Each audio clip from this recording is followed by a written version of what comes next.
Voilà. OK.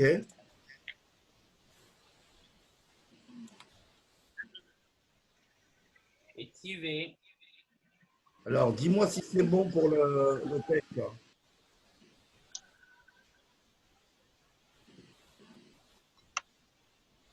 À quelle ligne on est?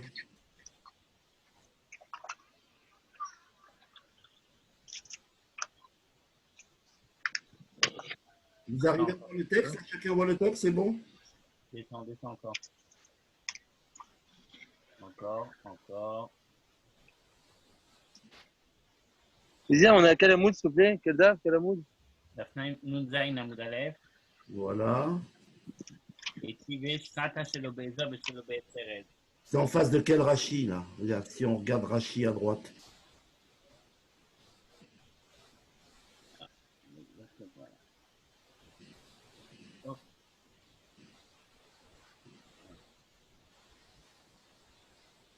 Vous avez mis la trace en bleu. Là. C'est où? Voilà.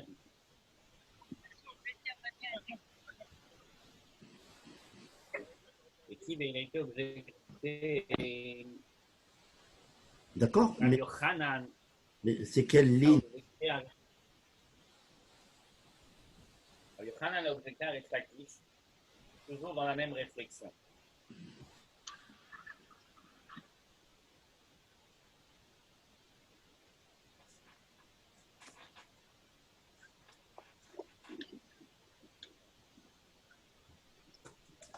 Rabbi Yochanan,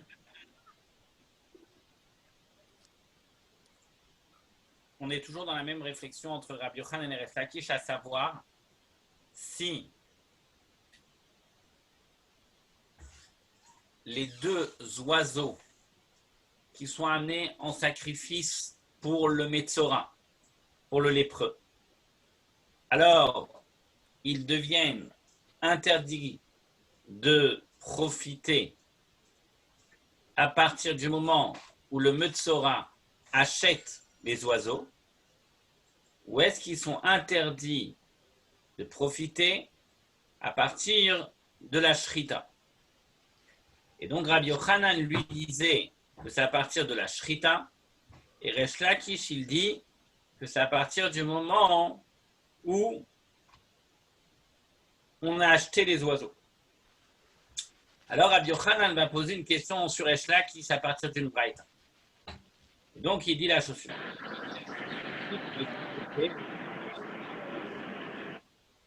Shrata shelo be'ezov, ושלא בעץ ארז, ושלא בשנית תולעת, qu'est-ce qui se passe s'il a fait la shrita de l'oiseau qui devait être amené en tant que metzora, en tant que lépreux,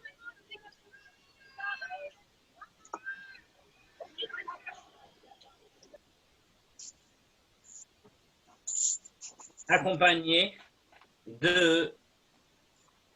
du bois de Erez et du fil de Tolat Shani que la Torah nous demande.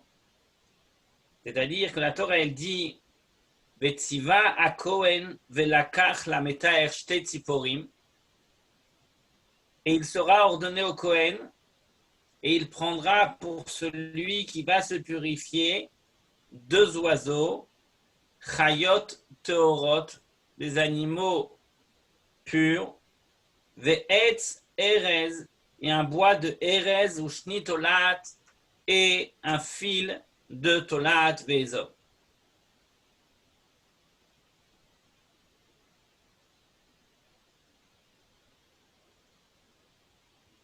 Et là-bas, après la Torah, il dit Vetaezov vetavalotam, il devra les tremper, Vetatsiporachaya, avec l'oiseau vivant, Bedamatsiporashruta, dans le sang de l'oiseau qui a été égorgé, à la Maim Chaim, sur l'eau de vie.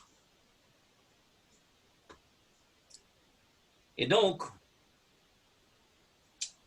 la Mishnah, la Torah, elle nous demande que lorsque le sacrifice du Metzora, lorsque le sacrifice du lépreux devait être amené, les deux oiseaux, où l'un, on devait faire la shrita, l'un, on devait égorger, et le second, on devait le renvoyer en dehors de Yerushalayim. Alors la Gemara, elle dit, dans ce cas-là, qu'est-ce qui se passe lorsque...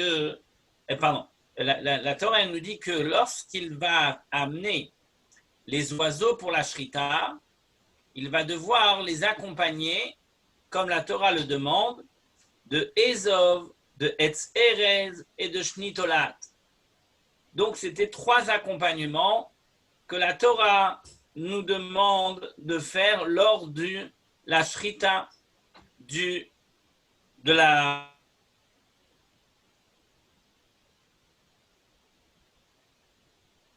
ce que la Torah demande. Très bien. Maintenant, ce bois de Erez, ce fil de Shnitolat, ce Ezov, si maintenant ils ne sont pas présents au moment de la shrita de l'oiseau, ils ne sont pas présents. Qu'est-ce qui se passe s'ils ne sont pas présents au moment de la shrita de l'oiseau? Alors, Rabbi Yaakov Omer, Rabbi Yaakov dit, oh, il veut uktsa le mitzvat asura.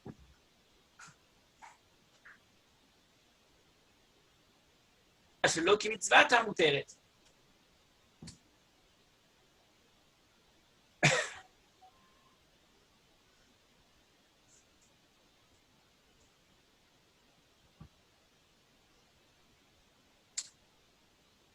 La Torah demande que ces oiseaux soient forcément accompagnés de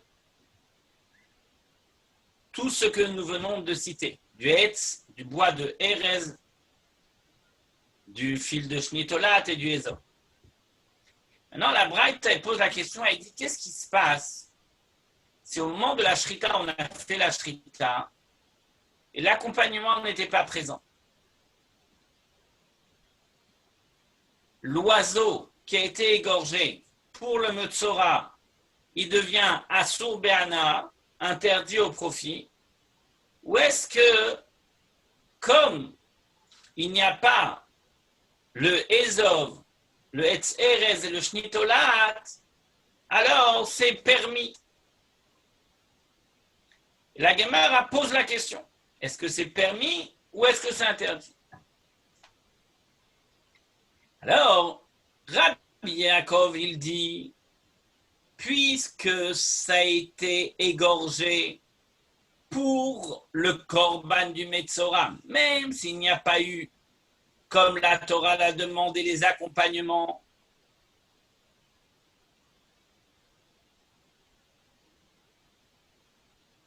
est devenu interdit de profiter parce qu'il a été sacrifié au nom du Metzora, même s'il n'y a pas les accompagnements tels que la Torah l'a demandé.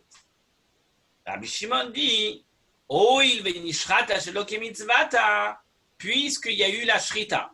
Et sans la mitzvah telle que la mitzvah l'a demandé, ça veut dire les accompagnements de Etzer Ezvezov, alors muteret, alors c'est quand même permis d'utiliser cet oiseau et on peut profiter.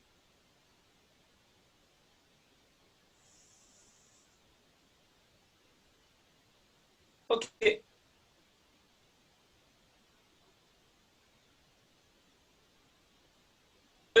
Il n'y avait pas les accompagnements proprement dit que la Torah a demandé d'amener. Ok. Ça, c'est une braïta où il y a machloket entre Rabbi Yaakov et Rabbi Shimon. Maintenant, la Gemara, elle continue, elle dit comme ça. Ad kan lo pligué, jusqu'à là, il n'y a pas de discussion. Que quoi? Les Mar Savar, que un, il pense Shrita she'eina reuya shma Shrita. qu'un avis, il pense que quoi?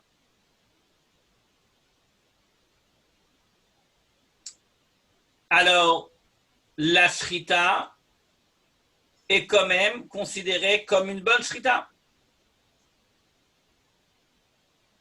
Ça veut dire que quand je l'ai égorgé, c'était pour les shem mitzvah, même s'il n'y a pas les accompagnements, alors c'est appelé quand même une bonne shrita, et c'est pour ça que c'est assourd. Omar Sabar et Rabbi Shimon, donc ça c'est Rabbi Yaakov. Et Rabbi Shimon pensera, shrita, she'eina rouya lo shrita. Rabbi Shimon lui dit non.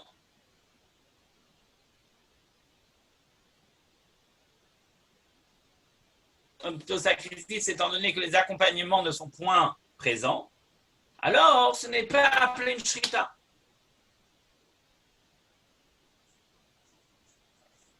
Pour un korban. Et donc, elle n'est pas interdite et donc je peux en profiter. Donc, Rabbi Shimon lui dit shrita sheina rouya shma shrita. Pardon. Rabbi Yaakov dit shrita sheina rouya shma shrita. Qu'une shrita qui n'est pas apte parce qu'il n'y a pas les accompagnements, elle est quand même appelée une shrita. Rabbi Shimon lui dira, puisque alors elle n'est pas appelée une bonne shrita, et c'est pourquoi elle est muteret vana, elle est permis de pouvoir profiter. Il n'y a jamais eu le shem korban, le nom du sacrifice là-dessus. Ok. Donc nous avons ici une machloket entre Rabbi Yaakov et Rabbi Shimon, à savoir si la shrita est considérée comme un début de korban ou la shrita n'est pas considérée comme un début de korban. Pourquoi elle serait, oui, considérée comme un début de korban? Parce que c'était le Shem Tzora. C'était pour le lépreux. Et ça, c'est ce que Rabbi Yaakov va dire, que comme la shrita, elle est considérée comme un début de korban, alors immédiatement, elle devient interdite, même si on ne pourra pas l'amener concrètement comme un korban parce qu'il n'y a pas les accompagnements que la Torah a demandé, mais quand même la shrita a déjà donné le sens de korban. Très bien. Rabbi Shimon, lui, qu'est-ce qu'il dit? Il ne dit pas du tout. La Torah, elle a demandé que cet oiseau soit égorgé en présence du Ezov, du Shnitolat et du Etzerez. Si maintenant tout ceci n'est pas présent, alors à ce moment-là, c'est Mouteret. Il n'y a pas eu du tout la mitzvah du Metzora. Donc à ce moment-là, l'oiseau est complètement permis à 100%. Et on peut profiter de cet oiseau parce qu'il n'y a pas eu le Shem Korban qui est tombé dessus. Et étant donné que le départ n'a pas été fait comme la Torah la demande, alors la shrita n'est pas un départ de sacrifice puisqu'il n'a pas les accompagnements que la Torah a demandé. Ok.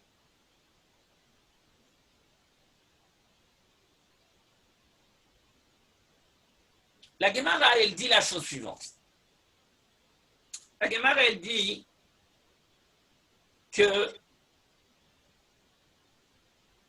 selon Rabbi Yaakov ou selon Rabbi Shimon,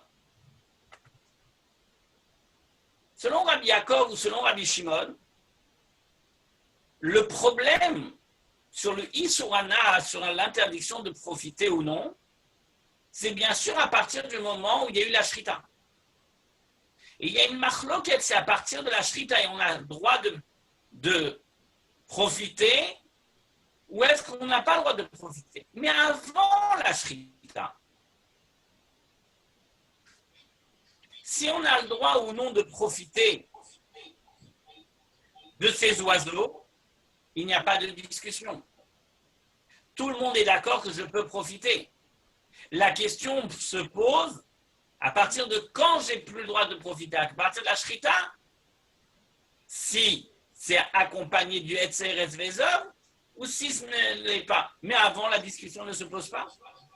Donc, Rabbi Yochanan dit que tu vois bien de cette discussion entre Rabbi Yaakov et Rabbi Shimon qu'avant la Shrita, il est permis à 100% de profiter des oiseaux. Or, toi, Resh Lakish, tu as dit qu'avant la Shrita, il est formellement interdit de profiter des oiseaux parce que toi, Resh Lakish, tu dis à partir de quel moment il est interdit de profiter des oiseaux? À partir où on les a achetés aux marchands. Donc, on n'a jamais parlé de cette période entre le moment où on a acheté l'oiseau et la shrita. Et la preuve, c'est que leur discussion, elle se porte sur la shrita. Mais avant, il n'y a même pas de discussion pour penser que ça ne serait pas permis de profit. Alors, Rabbi Yochanan dit, tu vois bien que c'est moi qui ai raison, qui dit qu'à partir de quel moment l'oiseau il devient interdit de profiter, c'est uniquement à partir de la shrita. Et la preuve, j'ai une preuve à l'appui ici. C'est ça qu'il dit.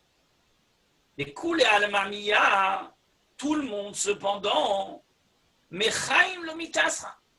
Du vivant, ils n'ont jamais interdit que ces oiseaux seraient interdits de profiter. Alors, la Gemara va répondre pour Resh Lakish, c'est quoi la notion même de Shrita Sheina Reuya ou Shrita Reuya? Il dit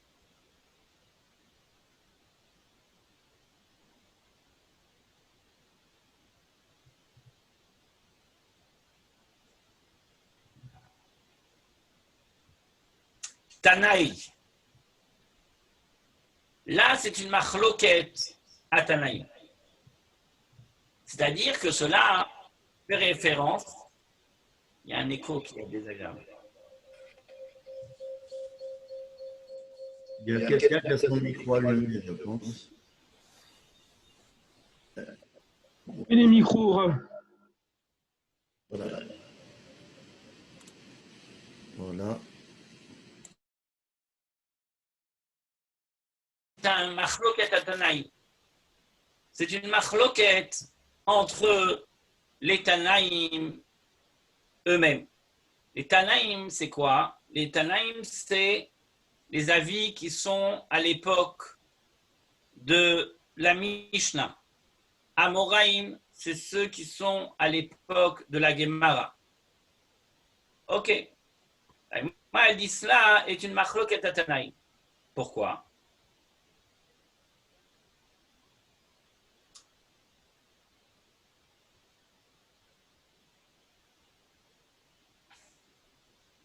Que quoi?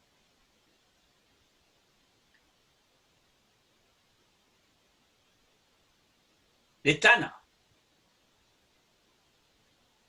Parce qu'on nous a enseigné dans une braïta. Ve Rabbi Ishmael, la maison de Rabbi Ishmael, Neymar, il est écrit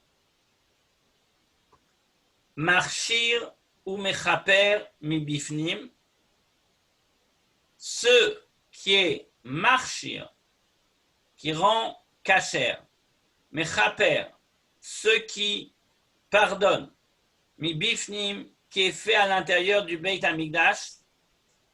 On va l'expliquer comme on l'a déjà expliqué, mais on reviendra là-dessus puisque on revient sur ce sujet.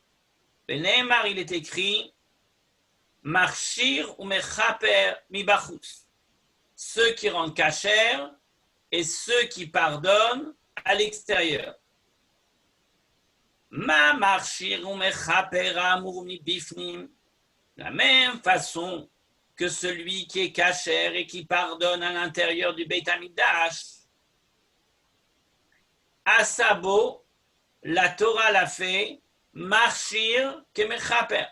Que celui qui est kasher, il est comme celui qui pardonne.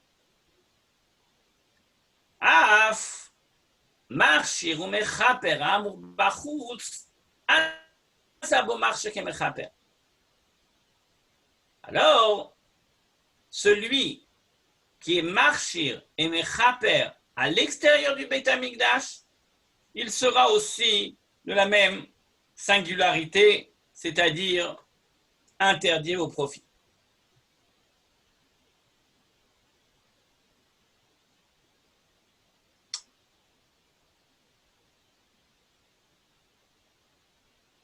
La Gemara dit la chose suivante.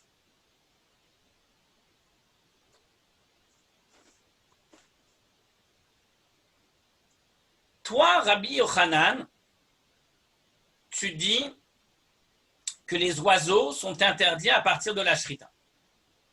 Très bien.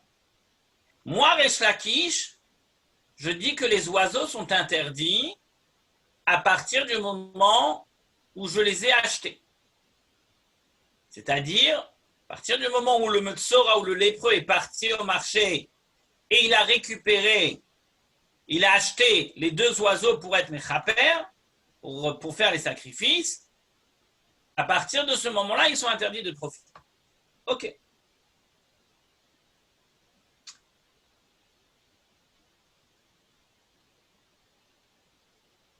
Alors, la question qui se pose, c'est quel va être le statut de ces oiseaux à partir du moment de l'achat jusqu'à la shrita.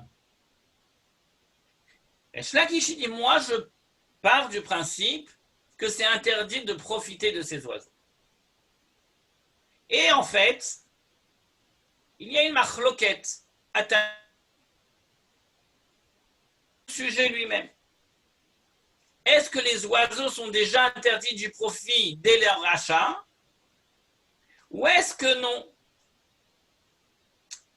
Et moi, je vais apprendre selon l'avis de Rabbi Ishmael. Que Rabbi Ishmael, lui, il tient une réflexion profonde à propos de cette notion-là des oiseaux qu'ils deviennent interdits du profit à partir de leur achat. Qu'est-ce que Rabbi Ishmael dit? Rabbi Ishmael dit la chose suivante. Rabbi Ishmael, il dit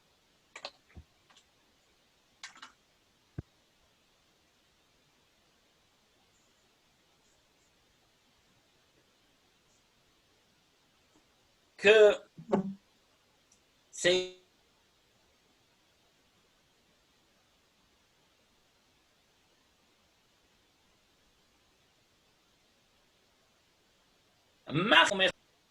il y a un cas de marchir mechaper mi bifnim et il y a un cas de marchir mechaper mi bachutz. Bon, on a expliqué c'est quoi la distinction entre marchir mechaper mi bifnim et marchir mechaper mi bachutz. On va réexpliquer. Prenons le cas d'un Metzora, d'un Nazir. Très bien. Un lépreux, il a été lépreux pendant un certain temps et la lèpre est partie. Très bien. Un Nazir, il a pris sur lui la Néziroute pour 30 jours et maintenant il va arrêter la Néziroute. Il a terminé son temps de Nazir. Très bien. Comment le Metzora, comment le Nazir va changer de statut? Comment il va passer du statut de Metzora, qui est un statut d'un homme lépreux impur, à un statut où il ne sera plus lépreux, il ne sera plus impur? Avec le korban. Lorsqu'on amène le korban accompagné du Ezov, du Shnitolat et du Etzerez, à ce moment-là, si on fait le rituel tel que la Torah l'a demandé pour le Metzora va devenir kasher. Ça veut dire qu'il va changer de statut par le korban. Ça, c'est ce qu'on appelle marchir. Marchir, c'est-à-dire que le marchir mibifnim, c'est le korban à l'intérieur du Beit HaMikdash qui rend kasher cet homme qui était d'un statut impur, il le rend pur. Très bien. La femme qui vient d'accoucher, elle était impure, elle devient pure. Elle le rend marchir. Le korban va le rendre kasher. Et ça, c'est mi bifnim. Ça, c'est de l'intérieur.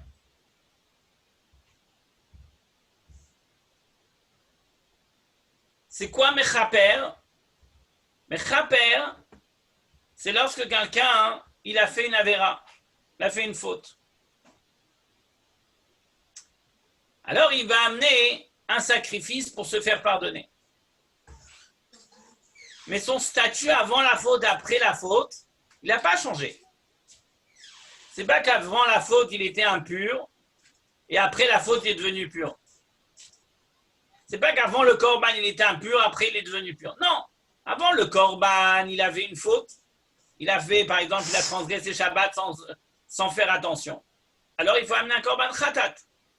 Donc, avant la faute, il avait fait tchouva, mais il manquait la kapara. La kapara qui est le korban khatat. Et après la faute, il a été mechaper. Il a amené le korban khatat, il est pardonné. Très bien. Ça, c'est mechaper.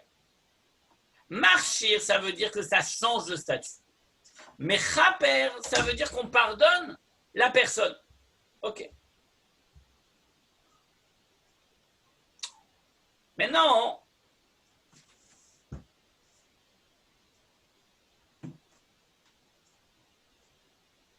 est-ce que la voda du korban doit être amené, le service du korban qui doit être amené pour une personne qui doit changer de statut est le même sacrifice et le même travail pour une personne à qui il faut être mechaper, il faut pardonner. Alors la Gemara, elle dit tout à fait. Marchir et mechaper, c'est la même chose. Cela signifie quoi? Cela signifie que le même travail que le Kohen va devoir effectuer pour un juif qui va changer de statut, le même travail le Kohen va devoir effectuer pour le juif qui a fauté avec une faute involontaire et il devra amener le korban. Il n'y a pas de différence dans le service du korban, c'est toujours le même. Si c'est un hacham, c'est un hacham. Si c'est un khatat, c'est un khatat.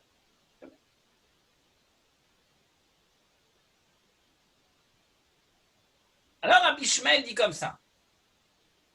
La Torah n'a pas fait de distinction quand on a changé le statut de la personne avec celui qui n'a pas le besoin de changer de son statut. Parce qu'il a fait une simple avéra. Ok.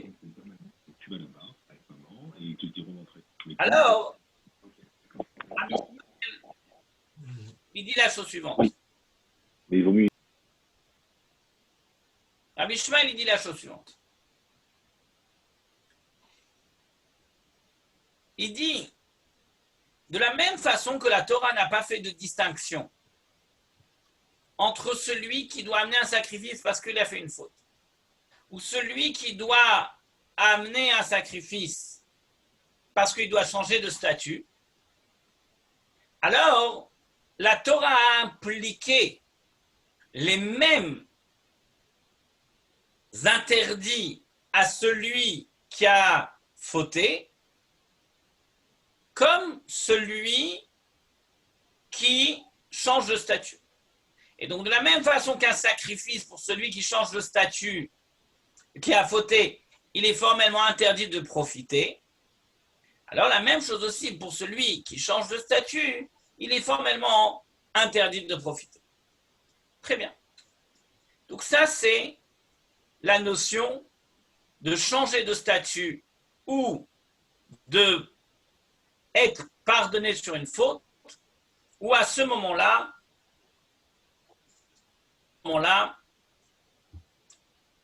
les lois sont strictement les mêmes. Très bien. Donc, tout ce qui s'applique à un korban, il est interdit de profiter, il est interdit de consommer, et ainsi de suite. Okay. Alors, Rabbi Ishmael va encore plus loin. Rabbi Ishmael va dire, qu'est-ce qui se passe? Et attention, chose importante. Et à partir de quel moment un sacrifice, un khatat, un hasham, un ola, il est formellement interdit de profiter, c'est à partir du moment où on l'a choisi. À partir du moment où on l'a choisi, on a dit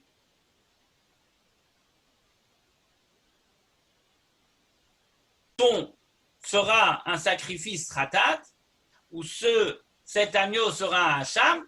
À partir du moment où on a dit à réseau khatat, à réseau hasham, immédiatement, il est interdit à la consommation, il est interdit au profit, il n'a plus aucun droit là-dessus. Très bien. Très bien. Donc, on est bien d'accord que tout ce qu'il signifie, tout ce qui est associé avec la kapara. La kapara, c'est quelqu'un qui doit se faire pardonner d'une faute, ou le hersher, c'est quelqu'un qui doit changer de statut, qui passe du statut d'impur au statut de pur, mi bifnim, à l'intérieur du Beit HaMikdash, c'est assour, be'ana, c'est assour de profiter à partir du moment où on a désigné l'animal. Donc l'animal du vivant, il est formellement interdit. Très bien. Maintenant, Rabbi Ishmael va pousser la réflexion avec encore plus de profondeur. Et Rabbi Ishmael dit la chose suivante. Qu'est-ce qui se passe si nous avons un marché remechaper mibachus? Qu'est-ce qui se passe si nous avons un marché remechaper mibachus? Est-ce que le loi sera exactement à l'identique? C'est quoi un marché remechaper mibachus? Ça veut dire la chose suivante. Il y a de ceux, en tout cas un cas auquel on fait référence, c'est sûr, peut-être il y en a d'autres, mais en un cas c'est sûr, que on va être marchir et mechaper à l'extérieur. Ça veut dire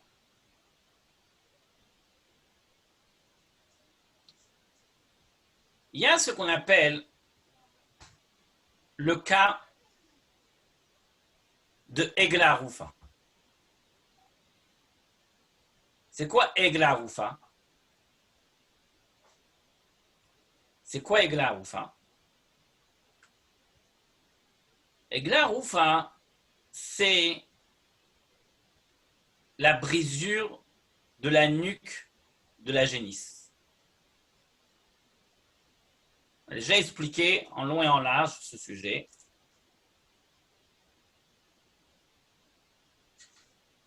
Lorsque nous trouvons un cadavre dans une ville, alors il est écrit que tous les chachamim de la ville devaient se réunir et à l'endroit où on a trouvé le cadavre, il y avait tout un rituel et que les gens de la ville devaient venir aussi. Et on prenait une génisse, on lui brisait la nuque et on disait une phrase Yadenu lo shafru et adamaze, veinenu lo ra'u, kaper le'amecha Israël. Nos mains n'ont pas versé ce sang, nos yeux n'ont pas vu, pardonne l'ensemble du peuple. La Gemara explique que c'est quoi la notion que nos mains n'ont pas versé ce sang et nos yeux n'ont pas vu. C'est-à-dire que nous, les Chachamim, nous avons mis à disposition dans toute la ville de quoi manger, boire et dormir pour toute personne qui sera de passage dans cette ville. Et toute personne qui sera de passage dans cette ville avait de quoi manger, de quoi boire et de quoi dormir, de quoi se réchauffer. Et donc, ce cadavre en question, nous ne sommes pas, nous les responsables de la ville, nous les responsables de la communauté, en faute. Pourquoi? Parce que nous avons fait le nécessaire pour qu'il n'y ait pas de passants qui d'hommes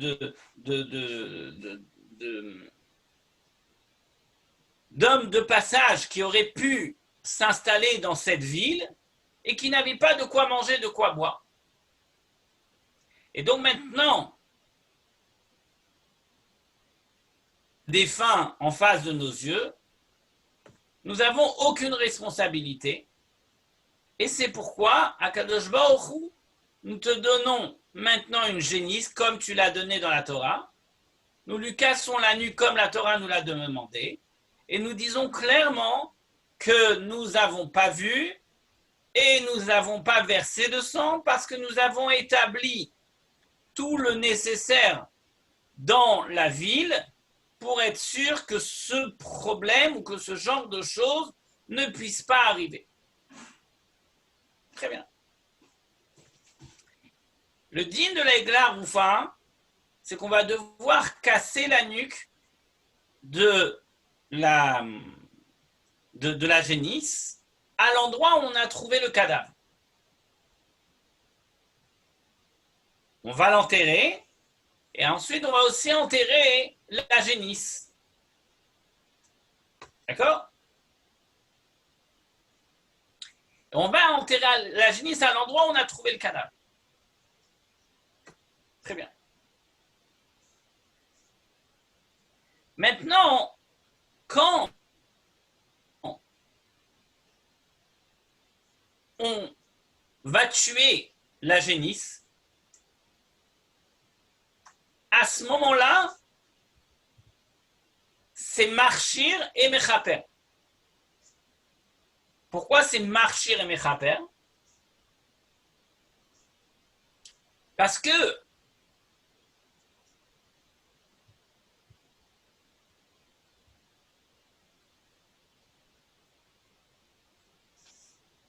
c'est mechaper. Pourquoi c'est mechaper? Parce que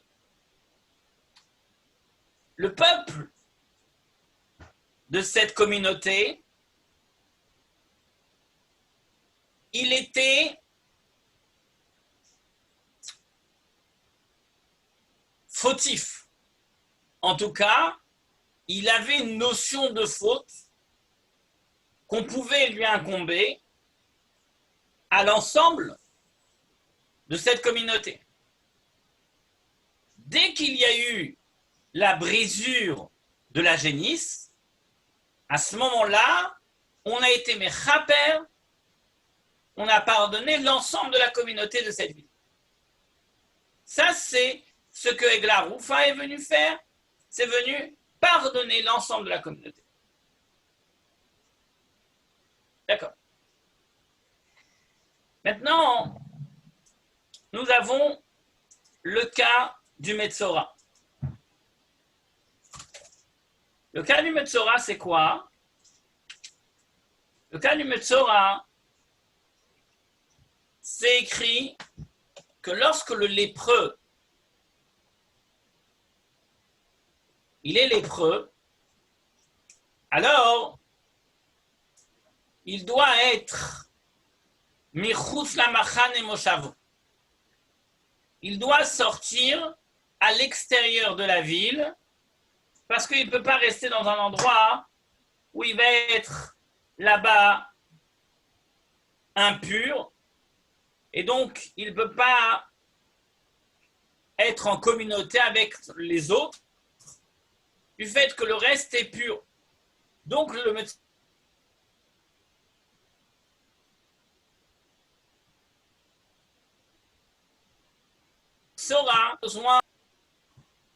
Metzora, il a besoin d'être en dehors du camp, c'est-à-dire dans un endroit très lointain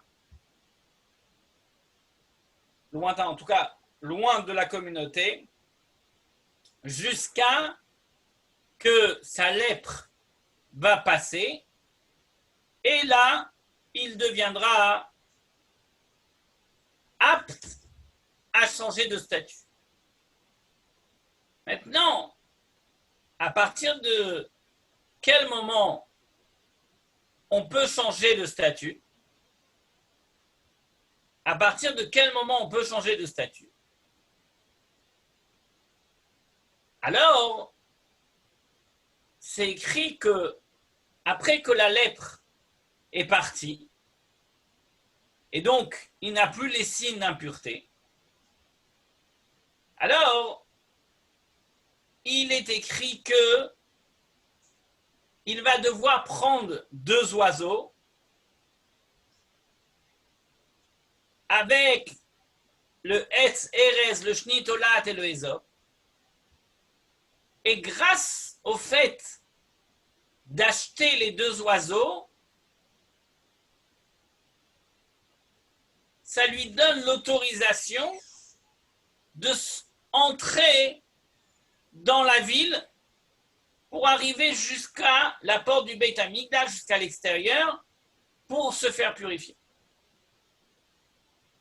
Ça veut dire qu'il peut entrer dans la ville dès qu'il a les 2 oiseaux pour aller se faire purifier. Et tant qu'il n'a pas les 2 oiseaux, il n'a pas le droit d'entrer dans la ville, il doit rester à l'extérieur complètement parce qu'il est tamé. Donc ça veut dire que ces 2 oiseaux-là l'ont rendu marchir. Ils l'ont pas rendu tahor, mais ils l'ont rendu marchir. Ils lui ont donné la possibilité d'avoir l'accès à la ville. Très bien. Alors Rabbi Ishmael, il dit la chose suivante. Il dit les 2 oiseaux, il faut les acheter en dehors de Yerushalayim, en dehors de la ville. D'accord? Mais cela lui permet l'accès à la ville. Donc c'est marche. La Egla Roufa, la génisse, elle a fait que ils sont maintenant mechaper. Elle a fait que la communauté entière, elle est pardonnée.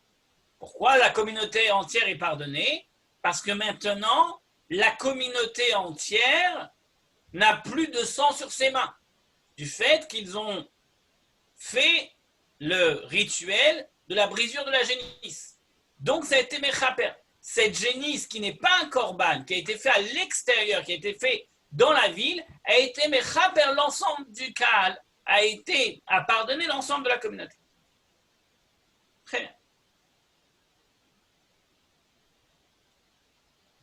Donc, Rabbi Ishmael, il dit, cette génisse,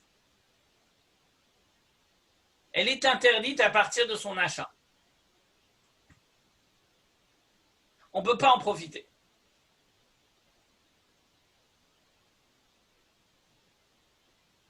Mais c'est un mechaper mi bachutz. C'est un mechaper mi bachutz, ça veut dire ça pardonne à l'extérieur du Beit Hamikdash. Ces oiseaux ont été un marchir. Ils ont permis aux Metzora, ils ont permis aux lépreux d'avoir accès à la ville. D'accord.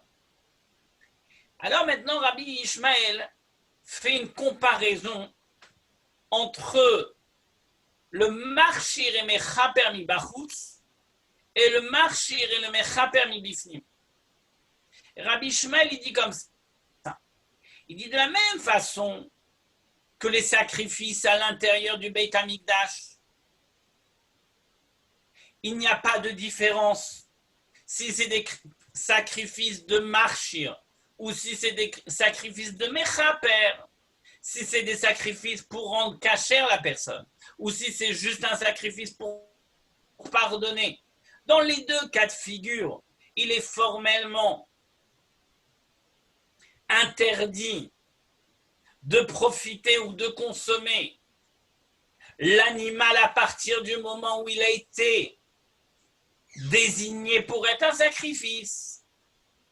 Alors la même chose aussi, ce qui est marchir et mechaper mi bachutz sera interdit, donc à l'extérieur sera interdit de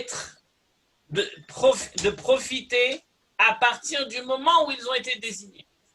Et donc, Rabbi Ishmael te dit, la génisse, à partir du moment où elle a été désignée pour qu'elle sera celle qui va pardonner l'ensemble de cette communauté, ou les deux oiseaux qui ont été désignés pour pouvoir être le sacrifice du Metzora qui lui permet d'avoir l'accès à la ville, alors ces deux cas de figure seront mi bifnim et mi bachut seront aussi interdits du profit. Et donc, Resh Lakish, il veut par cela exprimer que tout ce qui est désigné comme oiseau du Metzora pour le sacrifice, au moment de son achat, il est interdit de profiter. D'où on apprend ça de Rabbi Ishmael, que Rabbi Ishmael fait une comparaison entre l'intérieur et l'extérieur. Et il dit de la même façon qu'à l'intérieur, il est interdit de profiter, alors à l'extérieur, à partir du moment où on l'a désigné, alors à l'extérieur de même, il sera interdit de profiter à partir du moment où il a été désigné. C'est pourquoi moi, Resh Lakish, je me range selon l'avis de Rabbi Ishmael, que lui, il dit qu'il est interdit de profiter de ces oiseaux à partir du moment où on les a désignés, donc à l'extérieur. Donc Rabbi Ishmael ne parle pas des oiseaux, mais on compare les oiseaux avec la roufa. En tout cas, tout ça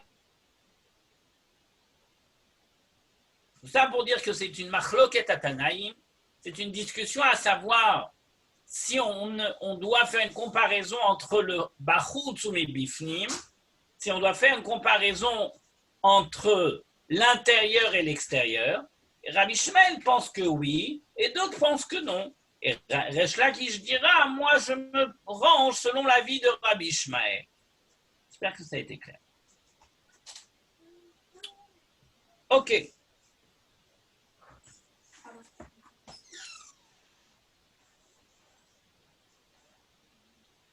Nous allons maintenant prendre Rashi.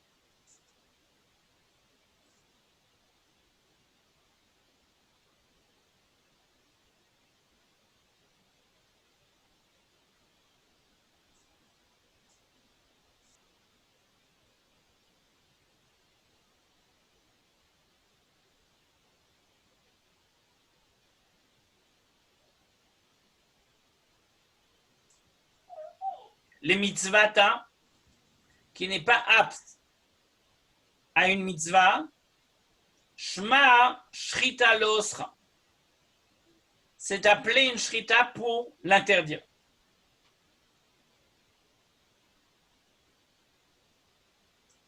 Et donc, il est interdit de profiter à partir du moment où on a égorgé la bête.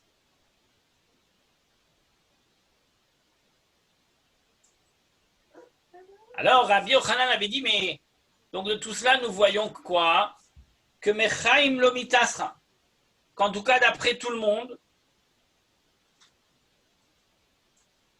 du vivant, les oiseaux ne sont jamais interdits au profit. Dei tasra, parce que Rabbi Yaakov, Rabbi Yochanan dit comme ça. Parce que si c'était interdit, le Maïpaka Isura, en quoi le Issour, il a été sorti? Qu'est-ce qui a fait que maintenant cet oiseau n'est plus assourd? Alors la Gemara, elle dit, Tanaï, je lui ai répondu non. Ces oiseaux sont interdits du profit, parce que ça c'est une machloket à Tanaïm. An et Tanaï, c'est Tanaïm, svira leu, kedea kamrat, de l'omitasra, que c'est pas interdit du vivant de profiter de ces oiseaux. Je rappelle que l'idée de profiter des oiseaux du vivant, c'était de donner un oiseau à une femme pour être Mekadesh et ensuite après faire la shrita de cet oiseau pour le Metzora. Et que la Mishnah, elle a dit qu'elle n'est pas Mekudeshet.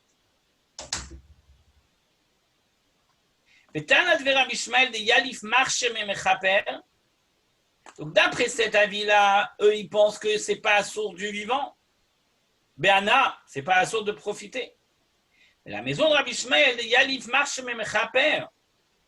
La maison de Rabbi Ishmael qu'eux ils pensent qu'on va oui déduire marchir de mechaper. Svir aller des mitas ramechaim ke mechaper.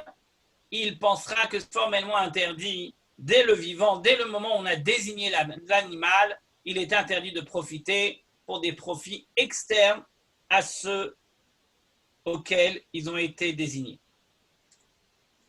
Ok.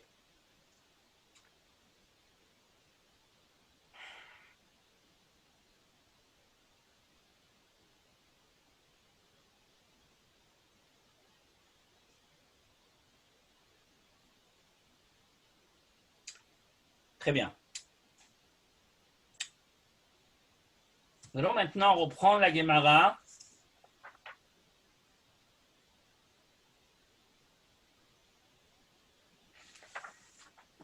Goufa. Juste en dessous du carré bleu, Goufa, le dernier mot en bas. Goufa.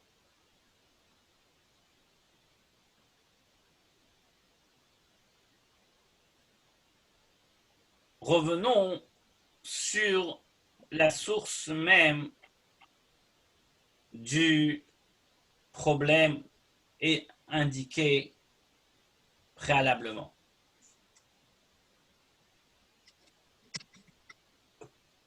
Goufa.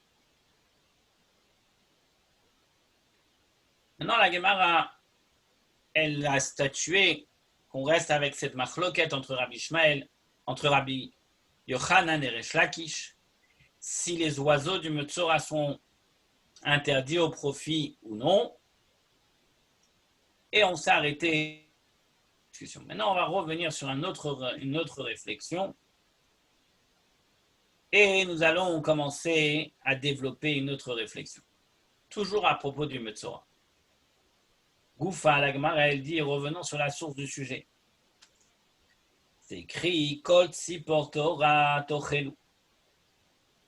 Tout oiseau pur, vous mangerez. Kol tzipor Torah tochelu. Tout oiseau pur, vous mangerez. Qu'est-ce que nous avons dit? Kol, qu'est-ce qui vient faire le mot kol? C'est un ribout, c'est un ribouta. Ça vient m'inclure quelque chose. Qu'est-ce que cela vient m'inclure? Le rabot est un meshulachat. Ça vient m'inclure l'oiseau en question qui a été renvoyé. Les rabot à meshulachat, ça vient m'inclure l'oiseau qui a été renvoyé.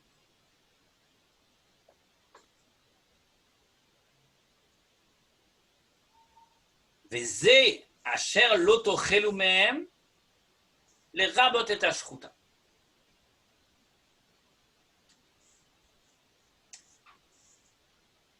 Et celui que on ne mangera pas, alors celui-ci vient inclure l'oiseau qui a été égorgé. Ok.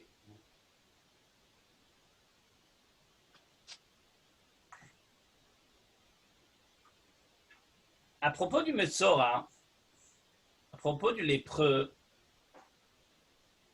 il écrit la chose suivante. Kol tzipor tohora tochel. Tout oiseau pur, vous mangerez. Et ensuite, c'est écrit Vezeh asher lo tochelu mehem. Et celui-ci que vous ne mangerez pas, que vous ne consommerez pas. Ok. Que signifie que tout oiseau vous allez consommer? Tout oiseau pur vous allez consommer. Alors, la Gemara, elle dit cela signifie que le meshulachat. C'est quoi le meshulachat? C'est l'oiseau qui va être renvoyé. Car comme nous avons expliqué à plusieurs reprises dans cette Gemara, que dans les oiseaux du Metzora, que dans les oiseaux du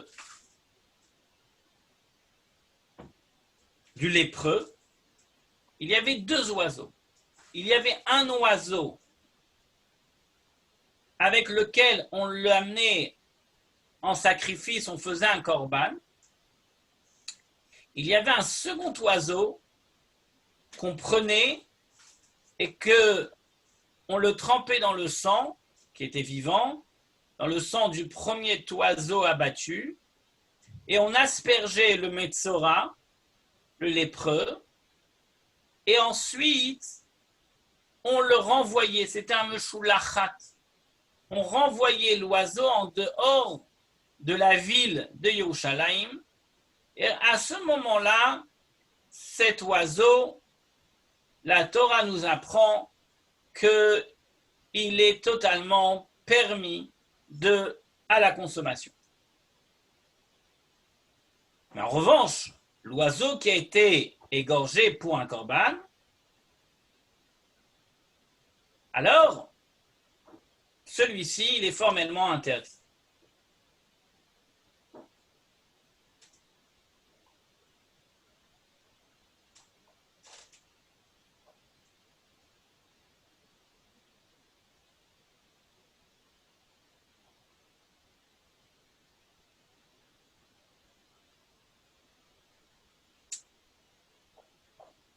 Excusez-moi, c'est pas égorgé pour un korban, c'est égorgé. La Torah demande de l'égorger, pas pour un korban. Ok. La Gemara dit comme ça. C'est écrit Kol tzipor tohora tochem.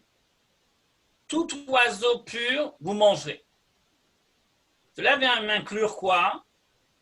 Que même cet oiseau qui a été renvoyé, celui-ci, celui qui va l'attraper et il va le tuer, il va l'égorger, il va faire la shrita, il aura le droit de la consommation puisque la Torah lui a dit meshulachat, il doit être renvoyé.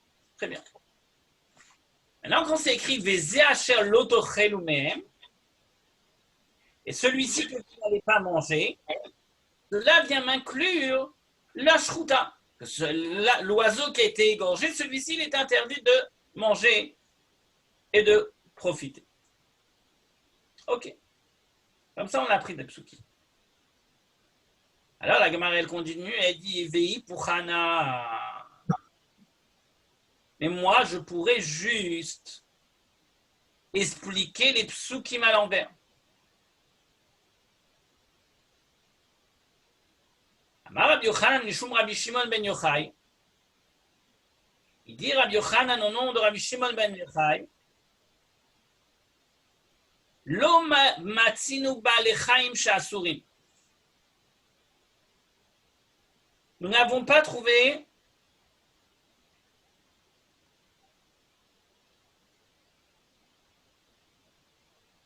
aucun qu'il sera interdit éternellement.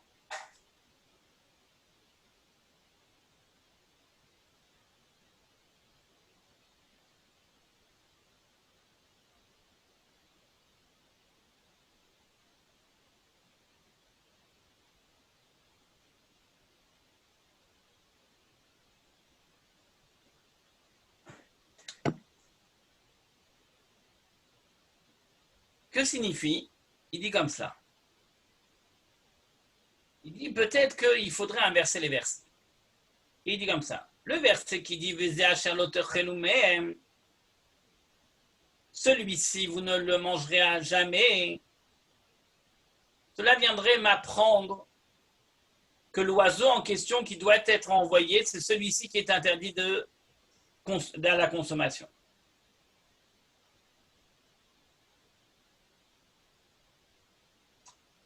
Alors Rabbi Yochanan, il dit ça, c'est pas possible. Pourquoi? Parce que dans toute l'histoire des sacrifices, des kodashim, on ne trouve jamais un oiseau ou un animal que toute sa vie, il est interdit du profit ou de la consommation. Un oiseau ou un animal qui est interdit, il est interdit dès le moment où on l'a désigné pour un sacrifice, jusqu'au moment où on va l'égorger pour le korban. Mais il n'y a pas un animal qu'on va rendre interdit parce qu'on a fait un rituel là-dessus. Et donc, cet oiseau-là, du Metzora, dès l'instant où on l'a renvoyé, cet oiseau-là du Metzora, dès l'instant où on l'a renvoyé, oui, on a fait un rituel là-dessus, c'est qu'on a aspergé avec cela le sang. Mais après, il devient libre. On l'a pas, la Torah ne va pas le rendre interdit. Alors, vous allez me dire, oui, mais par exemple, parfois, on désigne un sacrifice et on voit un défaut, on ne peut plus le manger, on doit le laisser mourir. Oui, mais ça, c'est exceptionnel. C'est parce que là, on a trouvé un défaut. Mais de manière générale, il n'y a pas d'oiseau ou d'animal qu'on peut le laisser ad vitam aeternam interdit. Et donc, Rabbi Yochanan dit au nom de Rabbi Shimon ben Yochai, il n'y a pas un animal dans la Torah qui est devenu interdit après avoir eu un rituel là-dessus.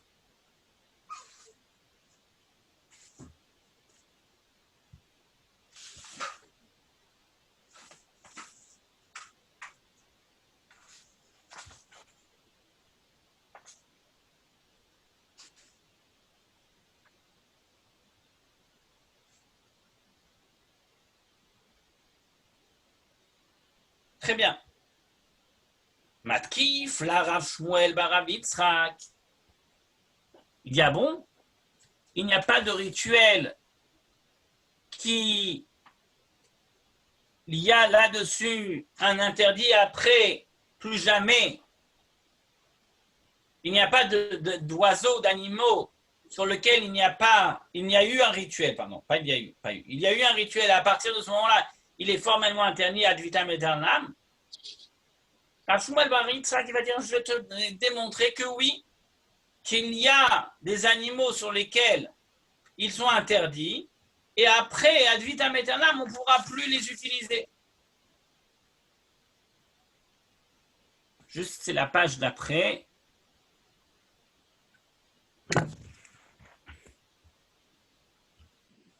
Je n'ai pas la page d'après, moi.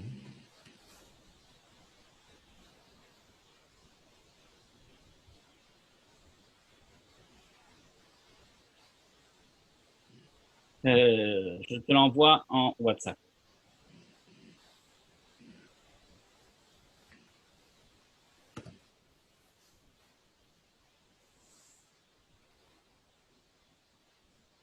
Mot vivant, Véasiré, et il est formellement interdit ad vitam aeternam.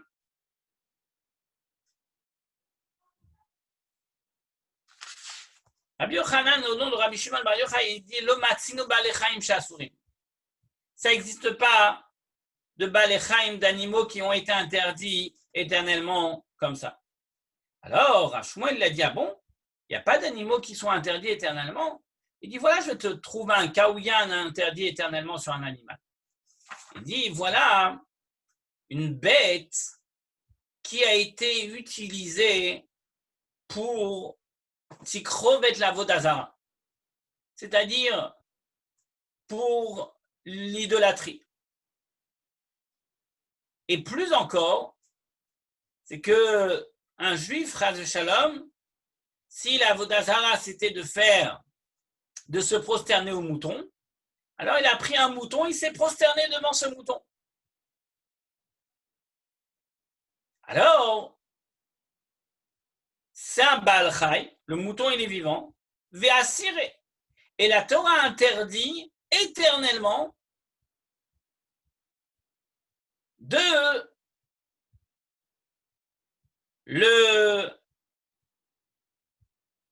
profiter de cet animal.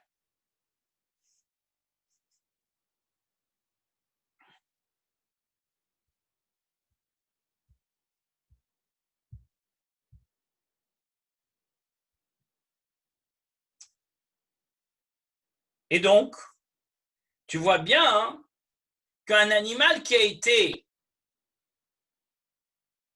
utilisé pour l'idolâtrie, alors, il est formellement, éternellement interdit du profit. Alors, qu'est-ce que Rav Shmuel Bar Rabbi Yitzhak veut démontrer? Alors, Rav Shmuel Bar Rabbi Yitzhak veut démontrer à Rabbi Yochanan que de la même façon qu'un animal de Avodah Zara, il est formellement interdit de profiter ad vitam aeternam en étant vivant, alors peut-être aussi cet oiseau du lépreux qui a été renvoyé en dehors de Yerushalayim sera aussi interdit éternellement de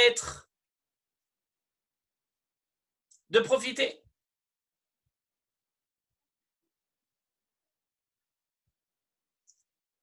Qu'est-ce qu'il répond? Qu'est-ce que la Gemara dit? Qui a ciré les gavoa? Les Ediot Mishra Shari.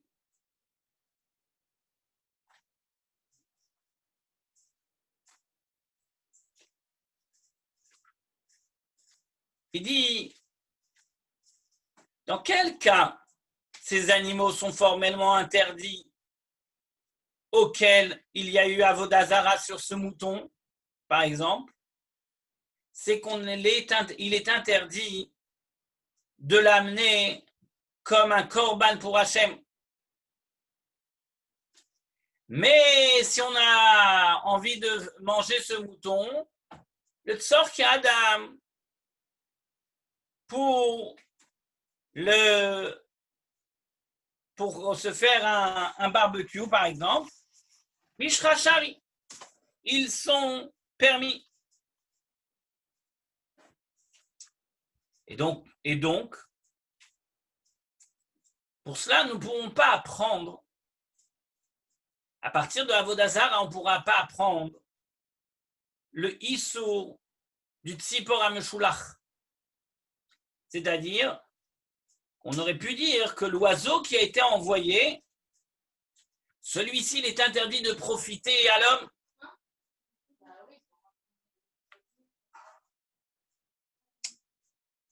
Mat Kifla Rabbi Yirmiya.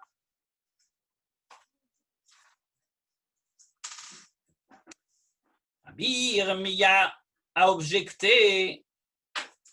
Arero va venir bas. Be'edim. Des Be'alei Chayim. Ninu. Ve'asire.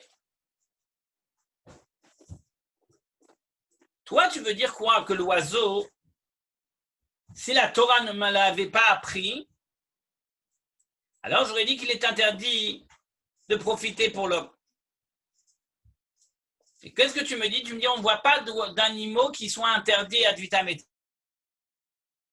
Alors, je t'ai amené le cas de Avodazara. Tu m'as dit, Avodazara, ce n'est pas ad vitam aeternam qui sont interdits. Avodazara, c'est uniquement lorsque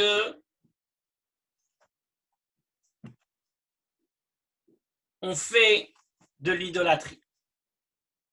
Donc, pour Akadosh Baruch ou pour faire un sacrifice, il est interdit. Mais pour le manger de façon personnelle, un particulier, alors là, il a le droit de profiter. On va s'arrêter là pour aujourd'hui. Et on continuera cette notion de est-ce que ça existe ou pas un animal interdit ad vitam aeternam dans les lois de toute la Torah. Avec Bonne journée. bonne nouvelle. Bonne à vous. Bonne nouvelle.